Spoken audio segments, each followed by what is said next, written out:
नारायण राणेची समिती जी नेमली होती, राणे समितीने मराठा हाच कुणबी आहे आणि कुणबी हाच मराठा आहे, तीच समितीचं आम्ही पकडून आम्हाला कुणबी प्रमाणपत्र द्या आणि ओबीसीतूनच आरक्षण द्या. दादा, शिक्षण आणि नोकऱ्या यांना धरून हे आंदोलन आहे. या आरक्षणासाठी तुम्ही मागणी करताय. राजकीय आरक्षणाबद्दल पण काही मागणी आहे?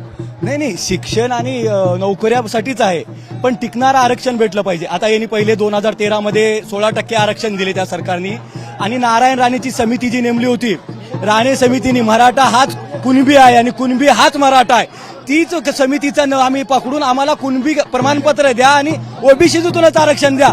आम्हाला प्रस्थापित जे मराठे आहेत, जे गद्दारी केल्यात आणि जे आज कुठं आरक्षणा कोणीच प्रस्थापित एकही मराठा आलेला नाही, त्यांना सांगू इच्छितो, इथून पुढे जर मतदान मराठ्यांना मागायचं असेल तर विचार करून आलं पाहिजे.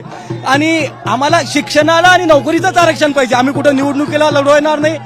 आणि आतापर्यंत जो मराठ्याची हालत झाली आहे, शिक्षण आणि नोकरीमुळे झालेली आहे. आम्हाला राजकारणाचं काही घेणं देणं नाही. आम्हाला शिकता आलं पण आम्हाला नोकरी भेटली नाही.